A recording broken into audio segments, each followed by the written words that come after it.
Hello students, வணக்கம். இன்னைக்கு நம்ம 12th ஸ்டாண்டர்ட் பிசிக்ஸ்ல யூனிட் 9 ரே ஆப்டிக்ஸ்ல இருந்து ஒரு சூப்பர் இம்பார்ட்டன்ட் டாபிக் பார்க்க போறோம்.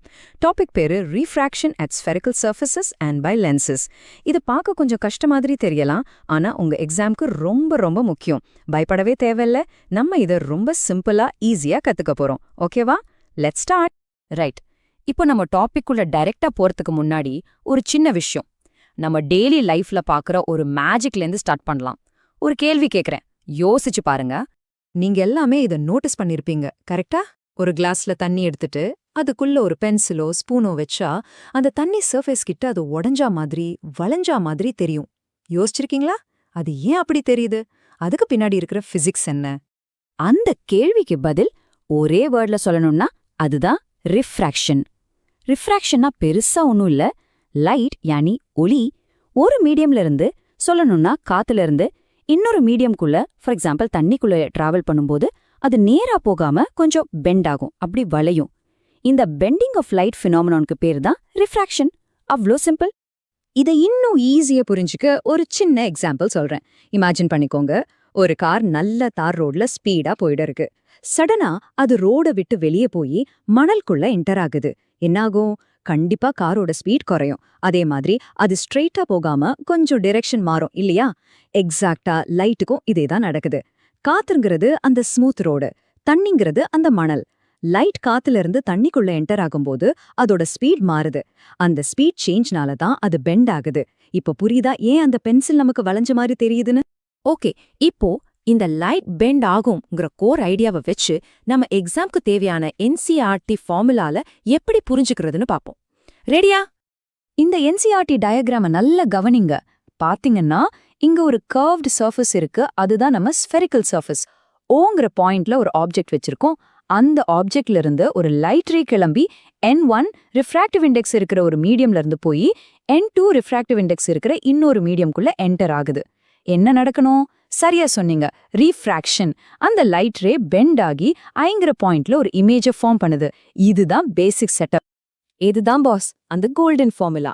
N2 by V minus N1 by U equals N2 minus N1 divided by R. இந்த ஃபார்முலாவை அப்படியே ஒரு காமா ஃபுல் ஸ்டாப் மாறக்கூட மனப்பாடம் பண்ணணும். ரொம்ப ரொம்ப முக்கியமான ஃபார்முலா இது. ஃபார்முலாவை மனப்பாடம் பண்ண மட்டும் போதாது, அதுல இருக்கிற ஒவ்வொரு டேர்மும் என்னன்னு தெளிவா தெரியணும். N1னா லைட் எந்த மீடியம்ல இருந்து ஸ்டார்ட் ஆகுதோ அதோடைய ரிஃப்ராக்டிவ் இண்டெக்ஸ். N2னா லைட் எந்த மீடியம்குள்ள போகுதோ அதோடைய ரிஃப்ராக்டிவ் இண்டெக்ஸ். Uங்கிறது ஆப்ஜெக்ட் டிஸ்டன்ஸ், Vங்கிறது இமேஜ் டிஸ்டன்ஸ். ஃபைனலா Rங்கிறது அந்த கர்வ்ட் சர்ஃபேஸோட ரேடியஸ் ஆஃப் கர்வேஜ். ஓகே, இப்போ ரொம்ப ரொம்ப கவனம். இதுதான் ஹீரோவை வில்லனா மாத்திர இடம். எக்ஸாம்ல நிறைய ஸ்டூடெண்ட்ஸ் இந்த ஒரு விஷயத்துல தான் தப்பு பண்ணுவாங்க. இந்த ஃபார்முலால U, V, Rஓட வேல்யூஸை போடும்போது நம்ம கார்ட்டீசியன் சைன் கன்வென்ஷன் யூஸ் பண்ணி தான் போடணும். ரூல் ரொம்ப சிம்பிள். லைட் இந்த டைரக்ஷன்ல டிராவல் பண்ணுதோ அந்த டைரக்ஷன்ல மெஷர் பண்ற எல்லா டிஸ்டன்ஸும் பாசிட்டிவ். அதுக்கு ஆப்போசிட் டைரக்ஷன்ல மெஷர் பண்ணா அது நெகட்டிவ். இதுல மட்டும் தப்பு பண்ணிட்டீங்கன்னா மொத்த ப்ராப்ளமும் தப்பா போயிடும். So be careful. சூப்பர். ஒரு சிங்கிள் கர்வ்ட் சர்ஃபேஸ்ல என்ன நடக்கும்னு பார்த்தோம். ஆனா நம்ம பார்க்குற லென்சஸ்ல எல்லாம் 2 சர்ஃபேசஸ் இருக்கும், இல்லையா? சோ அடுத்த லாஜிக்கல் ஸ்டெப் என்னன்னா, இந்த சிங்கிள் சர்ஃபேஸ் ஃபார்முலாவை வச்சு ஒரு கம்ப்ளீட் லென்ஸோட ஃபார்முலாவை எப்படி கொண்டு வருதுன்னு பார்க்கறது தான். பார்க்க பெருசா தெரியும், ஆனா இது ரொம்ப சிம்பிள். ஒரு லென்ஸ்னா என்ன? 2 ஸ்பெரிக்கல் சர்ஃபேசஸ் சேர்ந்தது, அவ்வளோதான். லாஜிக் என்ன தெரியுமா? நம்ம முன்னாடி பார்த்தா அந்த கோல்டன் ஃபார்முலாவா ஃபர்ஸ்ட் சர்ஃபேஸ்க்கு ஒரு தடவை, அப்புறம் செகண்ட் சர்ஃபேஸ்க்கு இன்னொரு தடவை, 2 தடவை அப்ளை பண்ணா போதும். ஃபைனல் ஃபார்முலா ஆட்டோமேட்டிக்கா வந்துரும். ரொம்ப ஈஸி இல்லையா? பாருங்க, லாஜிக் ரொம்ப சிம்பிள் தான். ஃபர்ஸ்ட் லைட் லென்ஸோட ஃபர்ஸ்ட் சர்ஃபேஸ்ல படுது. அங்க ரீஃப்ராக்ஷன் நடந்து I1 அப்படிங்கிற ஒரு டெம்பரரி இமேஜ் ஃபார்ம் ஆகுது. இப்போ இந்த I1 இமேஜ் இருக்குல்ல, அது செகண்ட் சர்ஃபேஸ்க்கு ஒரு ஆப்ஜெக்ட் மாதிரி ஆக்ட் பண்ணும். அதனால தான் அதை நம்ம வர்ச்சுவல் ஆப்ஜெக்ட்னு சொல்றோம். அப்புறம் அந்த செகண்ட் சர்ஃபேஸ்ல ரீஃப்ராக்ஷன் நடந்து நமக்கு தேவையான ஃபைனல் இமேஜ் I கிடைக்குது. சோ 2 சர்ஃபேஸ்க்கும் ஃபார்முலாவை எழுதி சேர்த்து கம்பைன் பண்ணா நமக்கு ஃபைனல் ஆன்சர் கிடைச்சிரும். இவ்வளவுதான் லாஜிக்.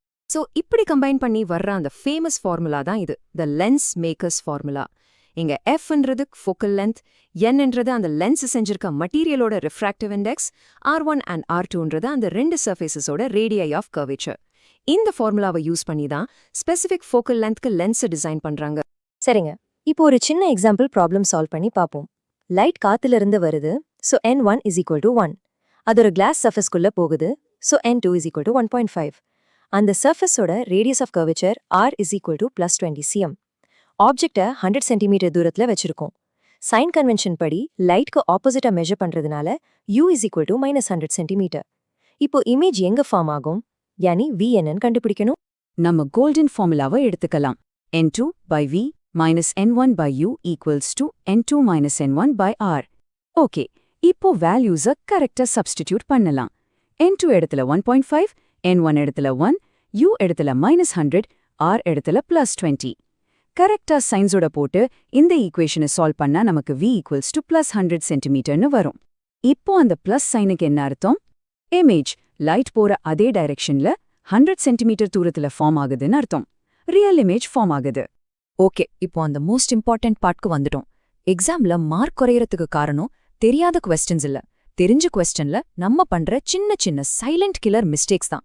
அதை எப்படி அவாய்ட் பண்றதுன்னு இப்போ சொல்றேன். ரொம்ப கவனமா கேளுங்க. ஃபர்ஸ்ட், சைன் கன்வென்ஷன் தப்பு. நிறைய பேர் அவசரத்துல யூக்கு நெகட்டிவ் சைன் போட மறந்துருவாங்க. ஞாபகம் வச்சுக்கோங்க, ரியல் ஆப்ஜெக்ட்ஸ்க்கு யூ எப்பவுமே நெகட்டிவ் தான். ரெண்டாவதாக ஆரோட சைனை கெஸ் பண்றது. கெஸ் பண்ணக்கூடாது, லாஜிக் யூஸ் பண்ணுங்க. அந்த கர்வ்ட் சர்ஃபேஸோட சென்டர் ஆஃப் கர்வேச்சர் லைட் போற டைரக்ஷன்ல இருந்தா ஆர் பாசிட்டிவ், அதுக்கு ஆப்போசிட்ல இருந்தா ஆர் நெகட்டிவ். அவ்வளோ. ரெண்டாவது, சைலண்ட் கில்லர் லென்ஸ் மேக்கர்ஸ் ஃபார்முலால R2ஓட சைன். இது ரொம்ப ட்ரிக்கி. ஒரு டபுள் கான்வெக்ஸ் லென்ஸை இமேஜின் பண்ணுங்க. லைட் லெஃப்ட் சைட்ல இருந்து வருது. ஃபர்ஸ்ட் சர்ஃபேஸோட கர்வ் ரைட்டை பார்த்துருக்கோம், ஸோ அதோடைய சென்டர் ஆஃப் கர்வேச்சர் ரைட்ல இருக்கும். அதனால R1 பாசிட்டிவ். ஆனா ரெண்டாவது சர்ஃபேஸை பாருங்க, அது லெஃப்ட்டை பார்த்து வளைஞ்சிருக்கும். ஸோ அதோடைய சென்டர் ஆஃப் கர்வேச்சர் லெஃப்ட் சைட்ல, யானி லைட்க்கு ஆப்போசிட்டா இருக்கும். அதனால R2 நெகட்டிவ். நிறைய பேரு R1 பாசிட்டிவ்னா R2 பாசிட்டிவ்னு நினைச்சு தப்பு பண்ணுவாங்க. So be careful. ஓகே, இப்போ நம்ம படிச்ச இந்த டாபிக் உங்க பிசிக்ஸ் சிலபஸோட பிக் பிக்சர்ல எங்க ஃபிட் ஆகுது, இதோட யூஸ் என்னன்னு பாப்போம். ஏன் சார் இந்த டாபிக் இப்படி படிக்கணும்னு யோசிச்சா, இது வெறும் ஒரு ஃபார்முலா இல்ல, இதுதான் ஆப்டிக்கல் இன்ஸ்ட்ருமெண்ட்ஸ் சாப்டரோட ஃபவுண்டேஷன். நீங்க இந்த லென்ஸ் ஃபார்முலாவை நல்லா புரிஞ்சுக்கிட்டா மைக்ரோஸ்கோப், டெலிஸ்கோப் என்ன நம்ம கண்ணு கூட எப்படி ஒர்க் ஆகுதுன்னு சூப்பரா புரிஞ்சுக்கலாம். அதை விட முக்கியம், இங்க நம்ம கத்துக்கிட்ட சைன் கன்வென்ஷன் ரூல்ஸ் இந்த ரே ஆப்டிக்ஸ் யூனிட் ஃபுல்லா உங்களுக்கு ஹெல்ப் பண்ணும். ஸோ இந்த பேஸை ரொம்ப ஸ்ட்ராங்கா வச்சுக்கோங்க. சரிங்க, ஃபைனலா ஒரு குவிக் ரிவிஷன். பாயிண்ட் நம்பர் 1, ரிஃப்ராக்ஷன்னா என்ன? லைட் பெண்ட் ஆகிறது. பாயிண்ட் நம்பர் 2, நம்ம பார்த்த அந்த single surface formula and lens makers formula, இதை மறக்கவே கூடாது. And point number 3, the most important golden rule. எப்பவுமே எந்த ப்ராப்ளம் சால்வ் பண்ணாலும் கார்ட்டீசியன் சைன் கன்வென்ஷனை கரெக்டா அப்ளை பண்ணணும். ஓகே, முடிக்கிறதுக்கு முன்னாடி உங்களுக்கு ஒரு சின்ன திங்கிங் கொஸ்டின்.